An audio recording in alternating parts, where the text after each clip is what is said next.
71. 1. The minister responsible for justice shall cause to be established courts, to be known as children's courts, which shall be constituted in accordance with the provisions of the third schedule and, when so constituted and sitting for the purpose of exercising any jurisdiction conferred on them by this or any other enactment, shall be deemed to have, subject to the provisions of this Act, all the powers of a resident magistrate's court, and the procedure in the children's court, subject to the provisions of this Act, shall be the same as in the resident magistrate's court.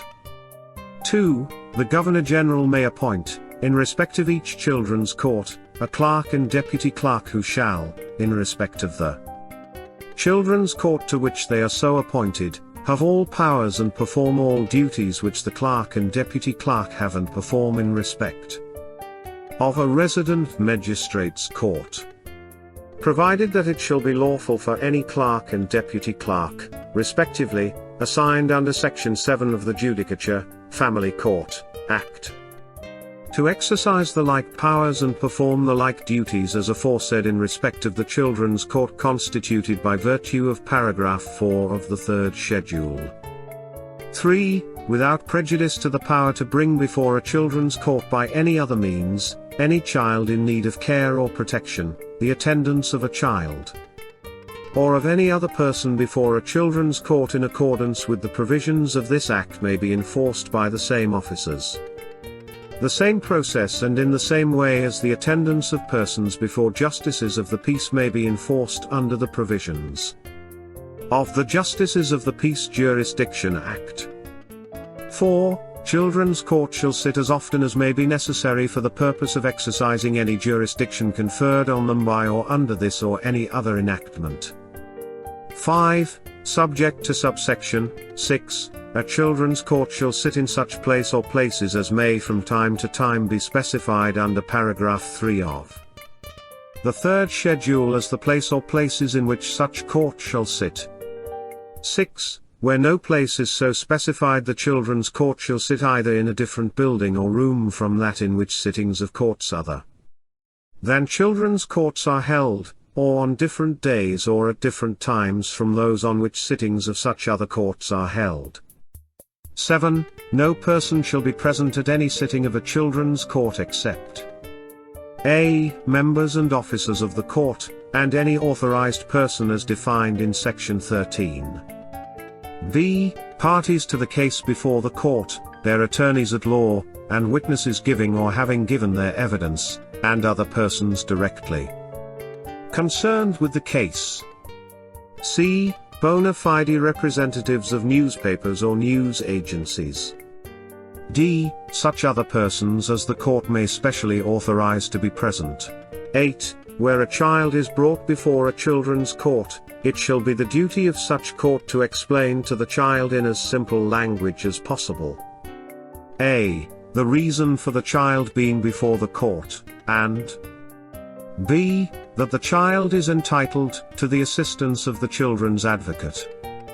9. Where a child is charged before a children's court with any offense and does not have legal representation, the court shall act in accordance with Section 4, 3. 10. Where a child is charged with any offense and admits the offense, or the court is satisfied that the offense has been proved, the court shall record a finding to that effect and, before sentencing the child, shall obtain such information as to the child's general conduct, home surroundings, school record, and medical history, as may enable it to deal with the case in the best interests of the child. 11. For the purpose of obtaining the information referred to in subsection 10, or for special observation, the court may from time to time remand the child on bail or in custody. 12. An appeal shall lie from any decision of a children's court in the same manner and subject to the same procedure as an appeal from a resident magistrate's court. 72. 1. Subject to the provisions of this section, no charge against a child and no application in relation to a child in need of care or protection shall be heard by any court of summary jurisdiction which is not a children's court.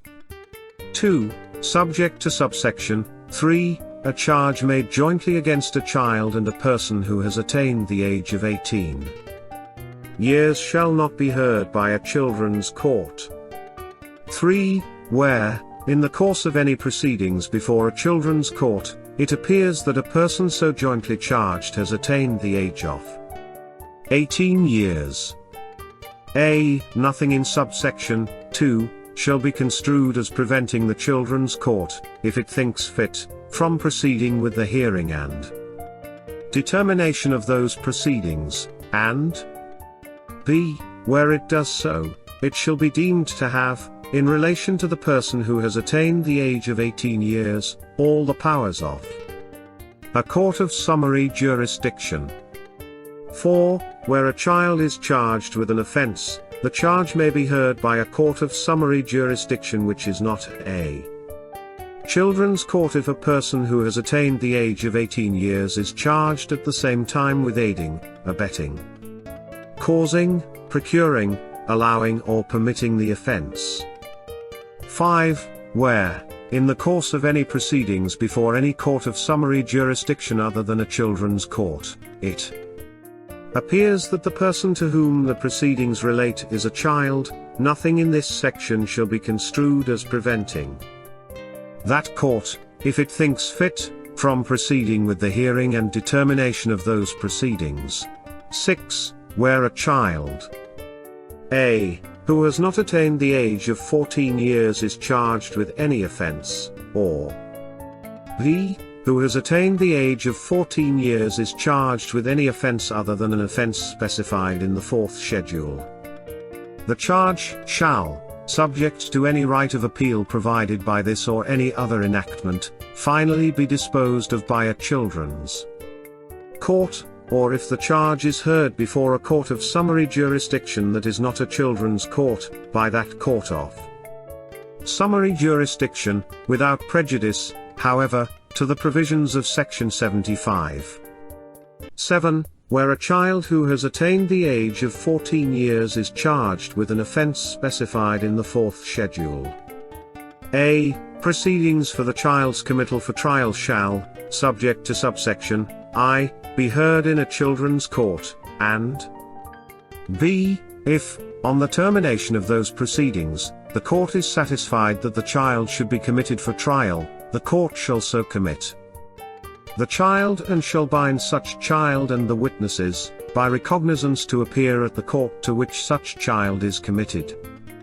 8. No direction, whether contained in this or in any other enactment, that a charge shall be brought before a children's court shall be construed as restricting the powers of any resident magistrate or justice of the peace to entertain an application for bail or for a remand and to hear such evidence as may be necessary for that purpose. 73. 1. A children's court sitting for the purpose of hearing a charge against, or an application relating to, a person who is believed to be a child may, if it thinks fit, proceed with the hearing and determination of the charge or application, notwithstanding that it is discovered that the person in question is not a child. 2. Where a children's court has remanded a child for information to be obtained with respect to that child or for special observation. Any children's court sitting in the same parish or place A. may in the child's absence extend the period of remand, so, however, that the child appears before a court at least once in every 7 days. B. When the required information has been obtained, may, subject to any right of appeal provided by this Act, deal with the matter finally. 3. Where the court by which a child was originally remanded has recorded a finding that the child is guilty of an offence charged, it shall not be necessary for any court which subsequently deals with that child under this section to hear evidence as to the commission of that offence, except in so far as may be considered that such evidence will assist the court in determining the manner in which the child should be dealt with. 74. Where under the provisions of this Act, a child is tried before any court which is not a children's court, then such court shall, in relation to that child, have all the powers of a children's court. H. ordering the parent or guardian of the child to enter into a recognizance, for the good behavior of such offender. 2. An order under this section, other than an order under subsection 71, may be made against a parent or guardian who, having been required to attend, has failed to do so, but, save as aforesaid, no such order shall be made without giving the parent or guardian an opportunity of being heard. 3. Any sums ordered under this section to be paid by a parent or guardian may be recovered by distress or imprisonment, and, in default of such recovery, such parent or guardian may be imprisoned with or without hard labor as if he had been convicted of the offense in respect of which the child was charged. Provided that in determining the sentence to be imposed under this subsection, the court shall take into account the impact of such sentence on any child of the person to be sentenced. 4. A parent or guardian may appeal against an order made against him under this section as if he had been convicted by a resident magistrate's court of the offense in respect of which the child was charged. 5. The provisions of subsection 6 shall apply in any case where a. An order has been made under subsection 1v, in respect of a child who has attained the age of 14 years, and b. The minister at any time during the period of the child's detention at a juvenile correctional center, establishes, to the satisfaction of a children's court, that the child is of so recalcitrant a character that it is not expedient that he should continue his detention at such center. 6. The court may, notwithstanding anything to the contrary, direct that the child be detained in such place, including an adult correctional center, and for such time, not exceeding the unexpired portion of the period during which he could have been detained in the juvenile correctional center under the authority of that order, and on such conditions as the court may think fit. 7. An order under this subsection may a. Require the child to remain at a place specified in the order for a period of time so specified, hereinafter called a curfew order. b. Refer the matter for mediation by an approved mediator, hereinafter referred to as a mediation order. c. Require the child to perform unpaid work for such number of hours, being in the aggregate not less than 14 or more than 360, as may be specified in the order, hereinafter referred to as a community service order. 8. The following provisions of the Criminal Justice Reform Act shall apply, with the necessary modifications. 2.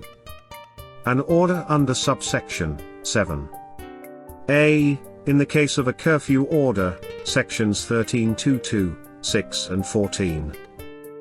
b. In the case of a mediation order, section 1622, 7, so, however, that the child's parent or guardian shall be the participating party in the mediation on behalf of the child. c. In the case of a community service order, section 10, 2, 2, 5, and the proviso to section 10, 1. 9. A court before whom any child in respect of whom an order is made under subsection 7, is brought, if satisfied that the child has failed without reasonable excuse to comply with any of the requirements of the order, may a. Without prejudice to the continuance of the order, impose on the child's parent or guardian a fine not exceeding $2,000, or b. Revoke the order and deal with the child for the offense in respect of which the order was made in any manner in which the child could have been dealt with for that offense by the court, if the order had not been made. 77. If it appears to a court that any person, having entered into a recognizance under section 14 or 76, has failed to comply with any of the conditions of that recognizance, the court may adjudge the recognizance to be forfeited and the sum of money named therein to be payable by the parent, guardian or other surety, and thereupon that recognizance may be enforced against such parent, guardian or other surety as if the sum of money named therein were a fine ordered to be paid by a court of summary jurisdiction upon Summary conviction of an offense. 78. 1. Sentence of death shall not be pronounced on or recorded against a person convicted of an offense if it appears to the court that at the time when the offense was committed he was under the age of 18 years, but in place thereof such person shall be liable to be imprisoned for life. 2. A person sentenced under subsection 1 shall, notwithstanding anything in the other provisions of this Act, be liable to be detained in such place including, save in the case of a child who has not attained the age of 14 years, an adult correctional center, and under such conditions as the minister may direct, and, while so detained, shall be deemed to be in legal custody. 3. Notwithstanding the provisions of the Parole Act on sentencing any child under subsection I, the court may specify a period which that child should serve before becoming eligible for parole.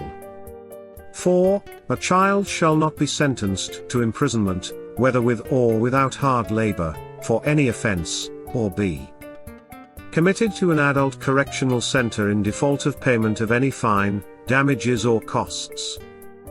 5. Where a child under the age of 14 years is convicted of an offense specified in the 4th schedule and the court is of opinion that none of the other methods in which the case may legally be dealt with is suitable, the court may sentence the child to be detained for such period, not exceeding 25 years, as the court may determine.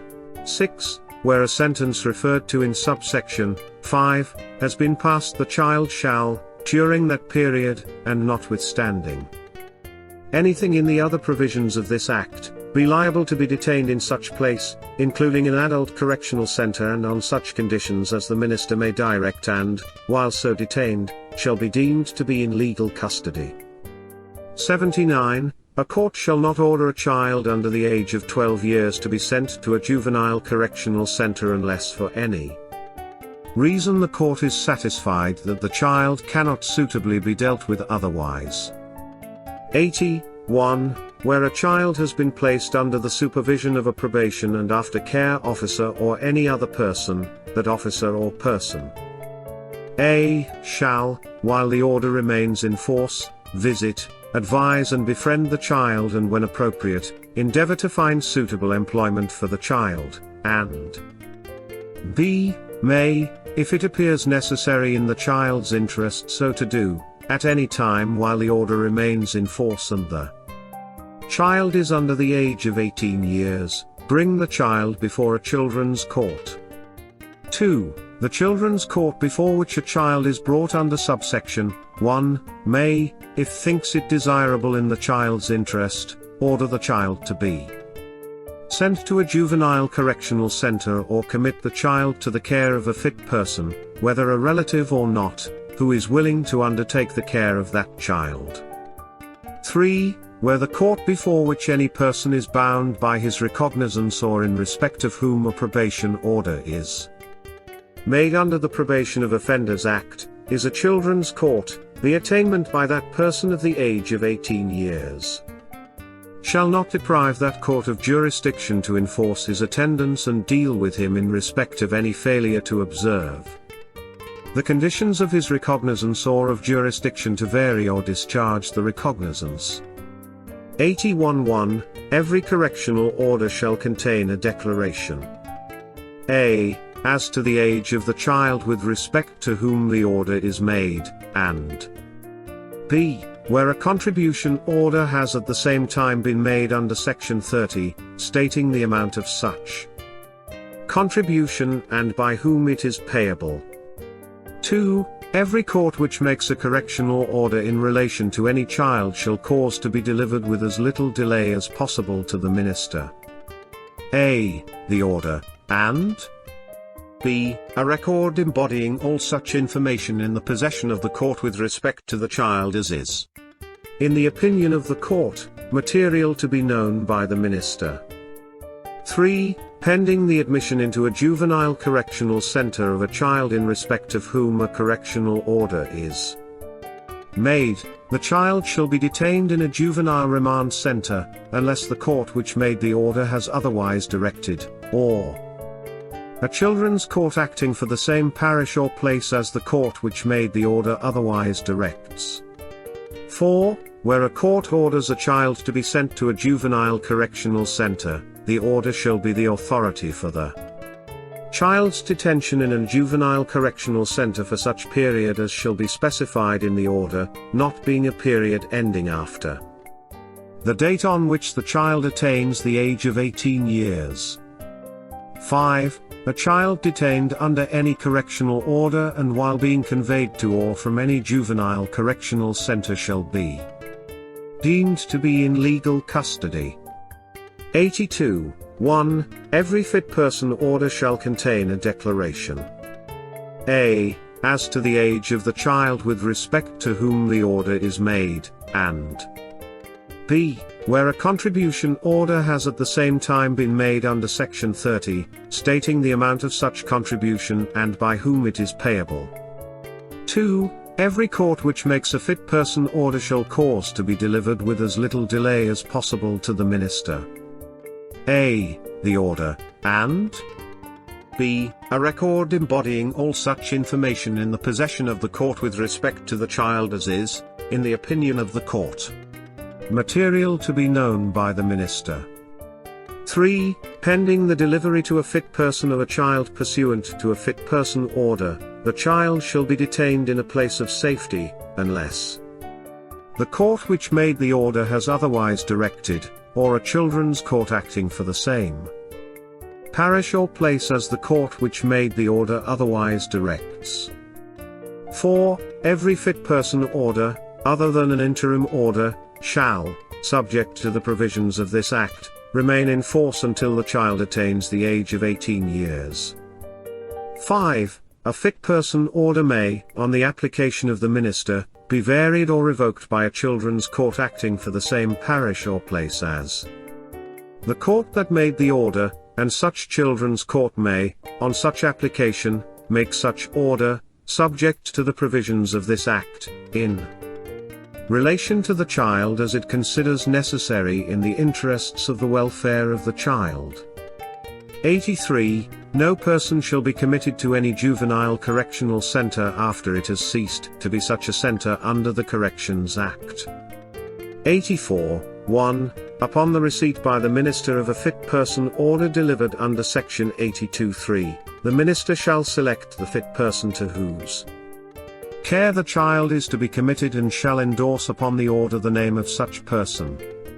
2. A fit person order endorsed in accordance with subsection I shall be a sufficient authority for the person named in the endorsement to receive and care for the child in accordance with the provisions of this Act.